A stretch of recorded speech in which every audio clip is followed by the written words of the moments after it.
네, 오늘 목요일입니다. 정치권 소식 알아보도록 하겠습니다. 장성철 공론센터 소장 전화 연결되어 있습니다. 소장님 안녕하십니까? 네, 안녕하세요. 예, 소장님. 네. 우선 장관 인선 관련해서 좀 여쭤보고 싶어요. 네. 이번에 11개 부처 장관직이 인선이 됐는데 우선 네. 어디에 주목하십니까, 소장님께서는? 기본적으로 국회의원 정치인 출신들이 장관에 많이 임명이 됐어요. 예. 그래서 이게 가장 특징적인 것으로 보여지고요. 예. 정치인들이 부처 장악력이 가장 뛰어나요. 예. 왜냐하면 이제 상임에서 활동도 하셨고, 또한 장관이 하는 일이 행정의 일도 있지만은 법을 어떻게 만들 것이냐, 예. 그리고 또 예산을 어떻게 따올 것이냐, 그리고 부처 장악을 어떻게 할 것이냐, 예.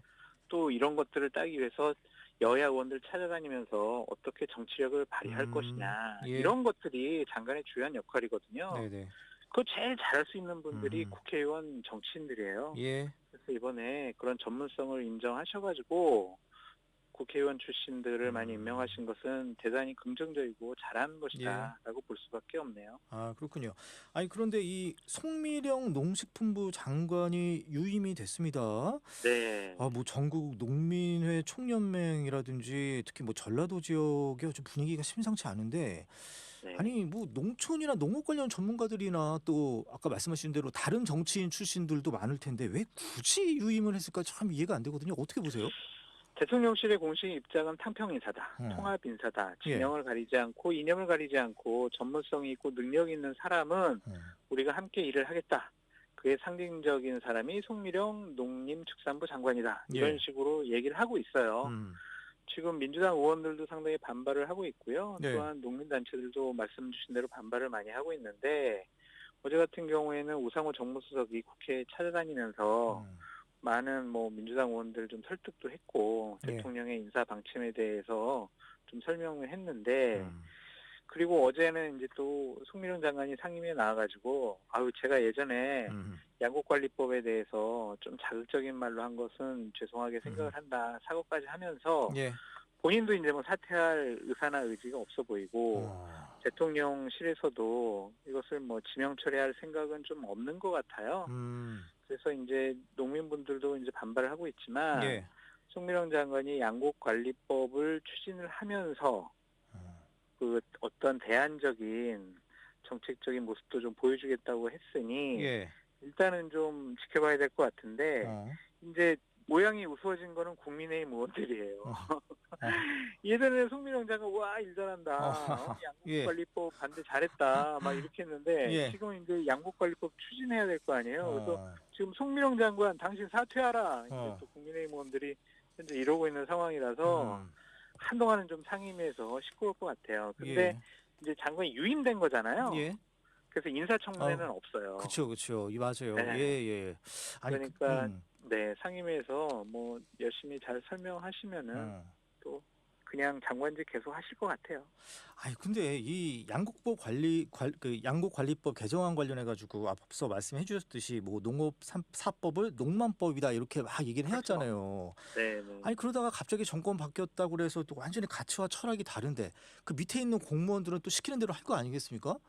그럼 영이 안 설 것 같아요, 장관에. 저도 그 점에 동감을 해요. 그 공무원들도 이게 뭐지? 이렇게 생각할 거 아니에요. 그래서 정책적인 신념과 소신, 그리고 추진 방향에 대한 확고한 원칙이 없이 그냥 자기 자리를 보존하기 위해서 장관직 조금 더 유임받기 위해서 자기 신념을 버렸다, 원칙을 버렸다. 그것은 바로 뭐다? 기회주의자다. 이런 비판도 지금 나오고 있는 상황이죠. 저도 그렇게 썩 좋아 보이지는 않습니다. 아니, 그래서 혹시 일각에서는 이재명 대통령이 이 양곡관리법에 대해서 혹시 다른 생각하고 있는 거 아니야? 이렇게 생각하시는 분이 계세요. 그러니까 그런 분석도 나오고 있어요. 그러니까 송미령 장관을 유임시키면서 뭔가 이제 퇴로를 마련하는 거죠.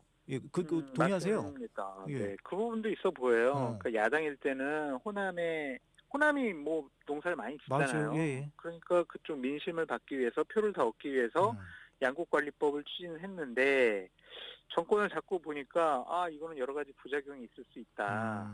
그런데 우리 민주당 쪽 사람을 이제 농림부 장관으로 임명을 해서 이것을 공약을 좀 바꾸려고 하면 여러 가지 정치적인 부담이 있을 것 같으니 일단은 양국관리법에 대해서 부정적인 생각을 가진 송 장관이 이 문제를 해결하면 우리 부담, 진영에 대한 부담, 민주당에 대한 부담 이게 좀 덜하지 않겠느냐.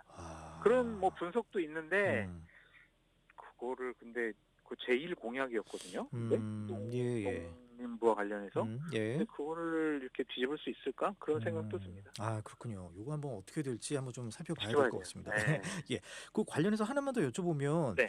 해수부 장관에는 전재수 의원이 됐어요. 인선이 됐어요. 네.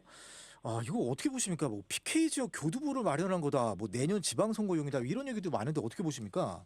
선거용이죠. 예. 그러니까 대구 경북과 다르게 부산 경남 같은 경우에는 민심이 좀 달라요. 그러니까 보수의 뭐 지역적인 기반이라고 하지만은 그래도 합리적이고 상식적인 좀 비판하는 분들이 상당히 많이 있어서 이번 대선 때도 보면 TK랑 PK 지역은 표심이 좀 많이 달랐잖아요. 예.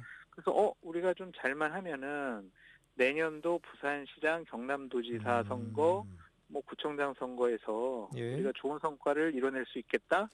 지난번 작년에 총선에서 부산 지역에서 민주당 의원으로 살아남은 사람 전재수. 그러면은 내년에 뭐 우리 해양수산부 장관 시켜보고 예. 평판 좋으면 내년에 부산시장 내보내서 일단은 부산시장을 탈환해 올까? 뭐 이러한 선거의 전략도 있는 것 같고. 예. 또 근데 전재수 의원이 상당히 뭐 여야를 가릴 거 없이 상당히 인정을 많이 받으세요. 저도 뭐 개인적으로 잘 알고 친한 분인데 예. 정말 성품도 좋고 그래서 어제 상임위에서 이제 인사를 하는데 예. 박수를 쳐줬어요. 야당 의원들도. 그래요. 좋은 일을 예. 바란다고 하면서. 그래서 뭐 청문회는 무난히 통과될 것 같고 전재수 의원이 뭐 해양수산부를 부산으로 이정하는 공약을 올해 안에 완성을 시키게 된다면 상당히 내년 선거에서 좋은 결과를 내놓을 수 있겠다라고 판단을 한 것 같습니다. 아 그렇군요. 소장님 이번에 그 인사청문회 얘기 좀 한번 듣고 싶습니다. 네. 김민석 총리 후보자 요거 재산 문제 관련해 가지고 참 논란이 많았는데 뭐 전체적으로 좀 해명 좀 납득 가십니까? 어떻게 보셨어요? 안 가죠. 왜 안 가냐면 저도 이제 보좌관 생활을 하면서 각 부처에서 국정감사할 때 자료 요구를 해요. 첫 번째 자료 요구하면은 자신들이 이제 가공한 자료를 내거든요. 그럼 그거랑 이제 원래 자료, 로 데이터, 뭐 원본 자료 이런 걸 달라고 해서 비교를 해봐요. 네네. 그래가지고 거기서 뭐 잘못된 점이 있냐, 오류가 있냐 이런 것들을 좀 살펴보는데 그냥 가공된 자료만 내놓으셨어요. 그럼 어떻게 믿을 수가 있겠어요? 그건 해명이 아니죠. 그거는 그냥 우기는 거라고 볼 수밖에 없어요. 그런데 김민석 총리 후보자 같은 경우엔 나는 해명할 만큼 충분히 해명했고 더 이상 자료 달라는 것은 프라이버시 침해고 인권 침해다. 이런 식으로 항변을 하고 있거든요. 그것은 올바른 태도가 아닌 것 같아요. 그리고 또 하나 중요한 점은 인사청문회 사상 처음으로 증인과 참고인이 채택이 안 됐어요. 왜 우리가 인사검증을 해요? 왜 우리가 청문회를 해요? 그 사람이 도덕적, 법률적, 윤리적으로 좀 장관직이나 총리직을 맡을 만한 자격이 있는 사람이냐라는 측면과 정책적으로 국무총리로서 자격이 있냐. 그래서 대통령의 국정 운영 방침을 제대로 뒷받침할 수 있는 정책적인 능력과 마인드가 있냐. 그 두 가지 알아보는 거잖아요. 근데 도덕적인 측면, 윤리적인 측면을 우리가 검증하려고 하는데 증인 채택이 안 됐다? 이것은 청문회를 파행시키려는 의도가 김민석 장관 후보자나 총리 후보자나 민주당 측에 원래 있지 않았냐 그런 생각이 들어요. 아니 그럼 이거 계속 나쁜 선례가 될 수 있지 않습니까? 정말 안 좋은 선례예요. 이렇게 되면은 국회에서 다수석을 가진 쪽에서 저번에 김민석 총리 후보자도 증인 참고인 없이 했는데 이번에 당신들 이렇게 무리한 증인 참고인 채택 요구하면은 이거 우리는 합의 못 해준다. 그렇게 하면 어떡할 거예요. 참. 이건 안 좋아요. 아니 그래서 이제 어제 파행됐잖아요. 결국에는 6시 이후에 이제 자료 내놔라 못 내놓는다. 맞아요. 이렇게 해가지고 결국에는 어제 자정에 그냥 인사청문회가 끝났어요. 다행이에요. 참 이거 좀 안타깝습니다. 이런 것들이. 그럼요. 근데 수장님 이 김민석 그 총리 후보자 청문회 임하는 그 민주당 태도 좀 한번 보고 싶은데요. 어떻게 보세요? 잘못됐죠. 그러니까 잘못됐죠. 그러니까 스피커를 계속 공격을 하잖아요. 주진우 의원 같이. 예. 그러니까 이게 어떤 선이 무너진 느낌이 좀 들어요. 그러니까 청문위원을 공격하는 거는 또 새로운 전술전법인 것 같아가지고 예. 이게 참 당황스럽다. 지켜보는 저도 당황스럽고 예. 당하는 쪽도 당황스러웠을 것 같은데 이게 안 좋은 태도인 것 같습니다. 그러니까 최소한의 예의와 지켜야 될 선은 있는 것인데 예. 총리 후보자를 보호하기 위해서 예. 문제를 가장 적극적으로 제기하는 사람의 뭐 과거 병력까지 끌어내면서 뭐 군대도 안 갔다 온 사람이 막 이런 식으로 공격하는 게 과연 맞는 것이냐. 예. 대한민국 자유시장 경제 체제잖아요. 뭐 부모님이 돈이 많아서 재산 물려준 거 단순히 재산이 많다고 또 그 재산이고 뭐 문제 있는 거 아니야 이런 식으로 공격하면 어떡해요. 네. 이거는 대단히 부적절한 공격인 것 같습니다. 예. 그 소장님 저 국회에서 보좌관 생활 오래 하셨잖아요. 네. 그래서 좀 궁금해서 여쭤보려고 하는데 네. 요 김민석 후보자 같은 경우에는 이 뭐 6억 출처 관련해서 출판 기념회가 2억 출판 기념회 통해서 2억 5천만 원 받았다고 해요. 예. 근데 이 정도면은 뭐 상위 클래스입니까? 뭐 어느 정도예요? 제가 감을 못 잡겠어요. 보통 이제 좀 중진 의원들은 그 정도나 그 정도 이상의 출판기념회에서 수익금이 있는 것 같아요. 이게 중진 그래서 이제 예. 네, 그래서 막 이제 어떤 분들은요 거기다가 신용카드 단말기까지 갖다. 이거 봤어요 저도. 네, 예. 그래가지고 막 그러면은 책 한 권하고 얼마 그럼 50만 원이요, 그럼 50만 원 끊고, 예. 100만 원이요, 그럼 100만 원 끊고. 그리고 거기에는 한도가 없어요. 그냥 나는 이 책의 가치가 한 1,000만 원인 것 같아. 그럼 1,000만 원 책값으로 내면은요. 예. 그걸 어떻게 확인하고 문제 삼을 거예요.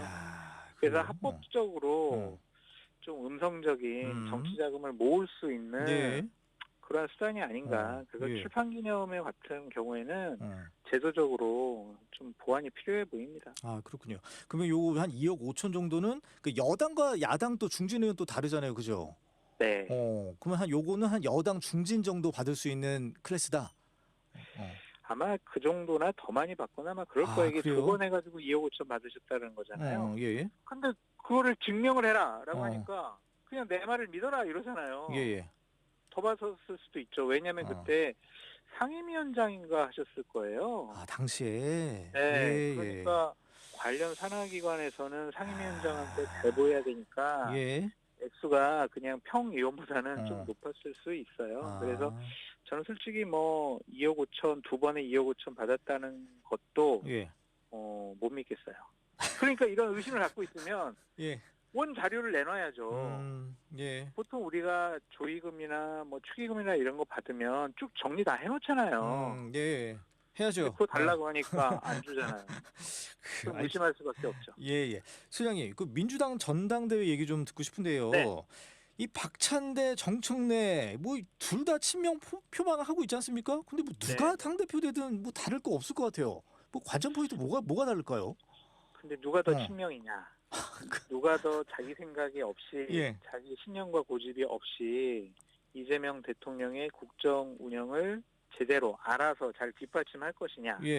이것과 관련해서 아마 권리당원 분들이 판단을 할 것 같아요. 그래서 이제 민주당 쪽 많은 분들 얘기를 들어보면 이미 뭐 승패는 결정난 거 아니냐, 당대표가 누가 되는 그런 얘기를 좀 많이 하시더라고요. 근데 뭐 선거 결과는 알 수가 없지만 일단은 원내대표로서 당대표인 이재명 대통령과 호흡 맞췄기 때문에 박찬대 의원이 조금 더 잘 뒷받침할 수 있지 않을까? 이런 얘기가 좀 많이 있더라고요.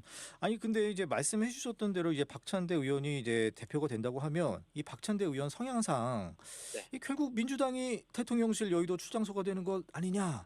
근데 이거는 이제 윤석열 정부 때 민주당이 다 이게 비판했던 내용 아니에요? 앵커께서 정확히 말씀하셨는데 그 당은요. 민심의 전달 통로가 되어야 해요. 그 민심이 어떤 거냐면 지지층뿐만이 아니라 우리를 지지하지 않는 쪽의 목소리도 대통령실에 전달해야 되거든요. 그런데 이제 만약에 박찬대 의원이 당대표가 되면 뭐 원내대표 했을 때처럼 그냥 이재명 대통령 바라기 하면서 다른 얘기나 쓴소리나 그냥 이런 얘기 안 하고 예.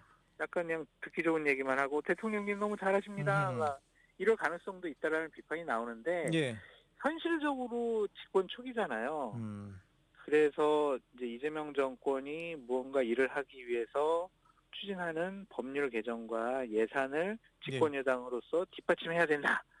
이러한 논리에 또 그러면 안 돼라고 하기도 좀 어렵다. 예. 그런데 그거를 잘 이제 조화를 이뤄가면서 하셔야 되겠죠. 너무 일방적으로 예. 대통령 바라는 그런 집권 여당은 윤석열 정권에서 봤듯이 이건 나라에도 도움이 안 되고 민주당 자체에도 또 이재명 정권에도 도움이 안 됩니다. 예, 알겠습니다. 저 궁금한 거 하나 더 있는데 이건 시간이 없어가지고 네. 다음번에 한번 여쭤볼게요. 알겠습니다. 네, 지금까지 장성철 공론센터 소장이었습니다. 고맙습니다. 감사합니다.